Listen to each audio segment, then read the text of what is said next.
and welcome to today's video. In today's video, I'm going to be showing you how to make homemade soap. I always love having handmade gifts on hand in case something comes up or I forgot something.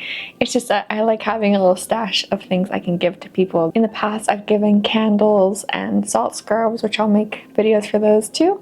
But lately, I've been on a soap kick, and what I love about this particular recipe is that it's non-irritating and it's very sensitive to people who might have sensitive skin. I personally have been using this soap for a few months now. I've given it to some friends and they've all have loved it. And it leaves the skin feeling so soft and clean and not with that like sticky film that you get from some soaps. I'm going to put all the items here to the left of me or to the right. I'm not sure which way.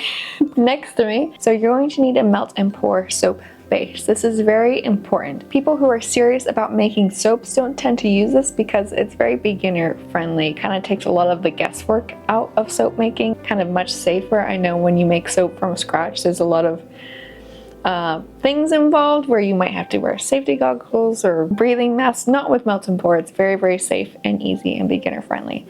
I personally like to use the goat's milk base. I did some research and I found that base had a lot of good benefits for skin. You're also going to need some honey. You're going to need some vitamin E oil, and you're going to need your favorite oil. I used almond oil because again, I found that oil had a lot of benefits, but you can use argan oil, jojoba oil. I got the recipe from a website, so if you're interested in learning more about this recipe, you can visit it. Now on to materials you're going to need. You are going to need a silicone soap mold. If you're really crafty, maybe you can use like a Tupperware or something, but I found it was worth the investment to get a soap mold. I also did more research. I'm such a nerd when it comes to craft projects. I really research every single element. I found that oval shaped soap was the most ergonomic shape for the soap over time. Rectangular soap can be a little bit hard to handle, and I really loved this knot design. It was just so pretty and unique, and I hadn't seen a lot of soaps like this. But shop around, you can find some really cute soap with bees and flowers and angels and bows and things like that. But I found this was the perfect neutral soap if I wanted to give it to anyone. Basically, it wasn't going to be too feminine or too masculine. Something that helps with the silicone soap mold is having a spray bottle of isopropyl alcohol. That just really helps the soap removal process. Side note, back to the ingredients. You can add a fragrance oil if you'd like. I just prefer not to. I personally love fragrance, but my boyfriend and other people who I might give this soap to might not. So to be safe, I don't add any fragrance. And you're going to need a microwave safe bowl. And with that, you're going to need a microwave. That's right, you can make this soap in the microwave. There's no double boiling mess. So if you have kids, this might be a relatively safe craft to do with them too. So with that being said, let's go ahead and start the craft. And as a side note, you'll see that this video is a little bit longer. I wanted to try something new where at the end of the craft, I'm going to include some vlog content. I went to Seattle recently and I thought it'd be fun to include vlogs at the end of my tutorials. I hope you enjoy that. I hope you stick around for that. If you're just here for the tutorial, that's cool too. Let's go ahead and get started. Alright, so I wish I could tell you how much of this soap base you're going to need. It really depends on how big your soap molds are, how many you plan on making. And so the best recommendation I can give to you is just eyeball it. I found it's easier to make less than you think you'll need, because worst case scenario, you just have some smaller soap. But if you have too much left over, then it's hard to know what to really do with that. So just eyeball it. So you're going to want to cut up all of your soap into cubes. They don't have to be perfect. As you can see, mine look like a troll cut them. And the pro side of it being a hot summer day was that the soap was relatively easy to cut. So after you cube all of your soap, you're going to want to put them into a microwave safe bowl. And it's very important that you don't burn your soap. So you're going to put it in the microwave in short bursts, like 15-second bursts.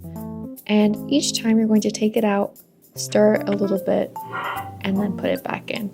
I did this maybe like 6 times, and as you can see here, it's starting to get more and more soupy. And you can use a thermometer, but I found, again, it was pretty simple just to eyeball it. You're going for like a pancake batter consistency.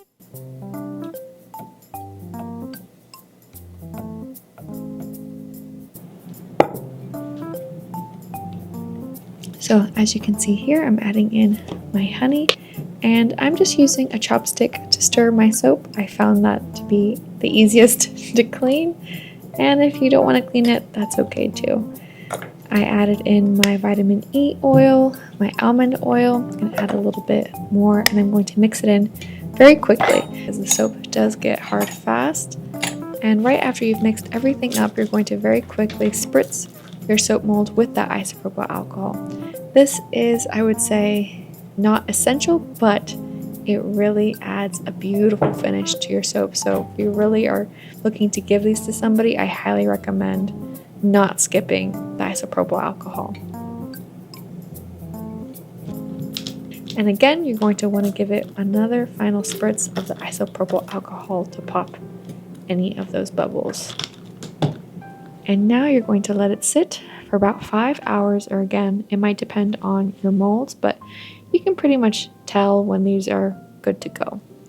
And they'll just pop right out with a little bit of massaging. Look at how gorgeous that came out. Isn't that beautiful? I love this knot design. It's gorgeous. And I'm just placing them in a Ziploc bag for my little stash. They almost look like candy. They're so pretty. But yeah, that's really it. Pretty fun and straightforward. It maybe took me like 15 minutes to make this soap, and you have it for yourself, for others, and there you have it.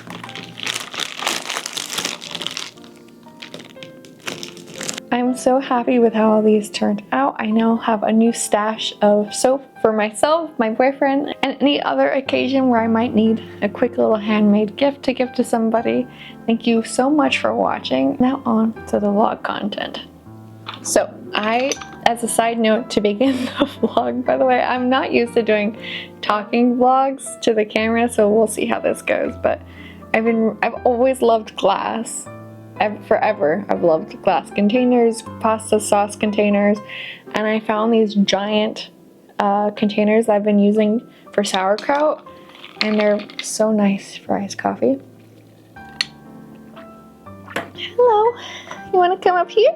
I went to Seattle for work, and first of all, Seattle's beautiful. The weather was so nice, unlike here in New York where it feels like a laundry room. It's so hot and so humid. Seattle was so crisp and clean, and there was so much nature. There was such a rich biodiversity. I felt like I was in a plant museum. Every plant was just had my attention. It was gorgeous. And I went to Pike Place Market, which is the thing everyone tells you to do, and it's for a reason. It was just so beautiful and colorful and delicious. I got a biscuit from Honest Biscuit.